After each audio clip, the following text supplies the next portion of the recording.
It's Belinda. What is the most professional and appropriate way to conduct a Zoom interview? So I think a lot of times we get too comfortable. We get too comfortable with these virtual interviews. And I was talking to Susie earlier this afternoon, and I was saying, don't squeeze an interview in. A lot of people lately have been just trying to squeeze an interview in on their way to doing something else. Take the interview serious, whether it's a Zoom, Team, even a phone interview. A phone interview you need to take serious because you shouldn't be squeezing it in. You should never be squeezing it in.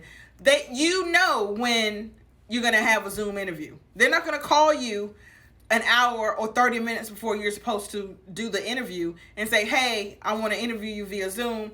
I'm sending you a code in 30 minutes. That's not likely to happen. They usually give some type of notice, a day, 2 days, 3 days, sometimes a week. The day and time they give you, if you're not available at that day and time, let them know so they can reschedule you a different time or a different day that you are available, that you are available so that you can put your best foot forward. This past week and last week, I've been interviewing virtually for some of the places that I'm the HR person for. So we've been hiring a lot of people.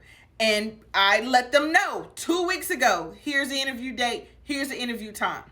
At that time, anytime before the interview, so let me just say that, anytime before the interview, if that interview time didn't work for you, you should have sent an email saying, can we reschedule, or can I pick a different time that something came up.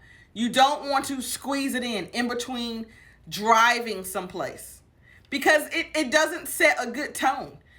I had a person she wasn't driving, but she had somebody else driving. It's a distraction in the background when all you see is cars and trees just going by. One, it can make you dizzy because you're staring at all that going on. It's hard to concentrate. It takes the focus off of you because I should be paying attention to your answers, not, oh my gosh, I wonder how fast they're driving. And the whole car could hear the interview questions. They could hear you answering. They heard, when she was answering the question, she looked to whoever was driving for approval. That is not how you want to do any video interview. Needless to say, she didn't get the job offer. You want to give them your undivided attention. You're not squeezing it in. Make time. Just as if you were doing it face to face in their office. The same, you want to make time. And a video, if you come off rushed or you're not taking it serious, that's the impression I'm going to get. And that's the impression I'm going to think you're going to think about your work. So if you have something come up, it's not a good time. We had another lady who gave her the time. Called, she was in Walmart shopping. This was a phone interview. So the supervisor called, she was in Walmart saying, can you give me, I'm checking out now. Can you give me a few minutes? You knew the time the phone interview was going to be. Why would you go to Walmart at that time? Because you could actually sit in your car in Walmart before you even go into the store. So when people do those type of things, it makes you think you're not ready because you're not even taking this serious. So a good video interview is that you are paying attention, you're in good light so they can see you. I have many people, they start the video off and you can't see them. And I have to say, can you turn your camera on? I can't see you. Can you go in a place that's bright so I can see your face? Because you want to know who you're interviewing. So a good interview, again, the phone, you show up on time, which is early. So on time is early. So you show up early, on time, you're in good light. There's no distractions. There's no distracting noises or anything going on. You're able to focus on what the person is saying. You're smiling. Don't be in a bad mood. You're smiling and you're prepared.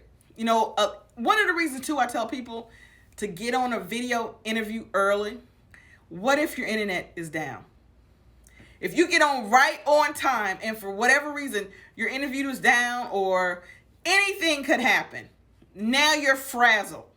So now you're frazzled trying to get your internet up. You may have to go outside. You was gonna do it on your iPad. Now you got to do it on your phone. So you don't have your best foot forward, which is why I tell people get on early, because some of those glitches you can catch ahead of time, and that way you can be ready and be refreshed and be at the right state of mind when you are doing an interview. So you don't want to be all over the place. So again, a good video interview, you show up on time, which is early. You've already know your stuff is working. You got good light. You got your camera on so they can see you. You got good light in the background so they can see you. It's not dark. There are no distractions. If you're in the car, because I've had people interview in the car, you're pulled over to the side, and you say, I had a lady say, the internet at my house went out, so that's why I'm in the car. I'm sorry, but I didn't want to miss this. Now, she could have been at Walmart for all I know, but she gave an explanation on why she was in the car. The car wasn't driving. Other people could have been in the car, again, for all I know, but I didn't know that because she set the stage. My internet broke down, so I'm in my car. That's why I'm on my car, and we conducted the interview. She did very well, as opposed to other people who are driving when they're doing the interview.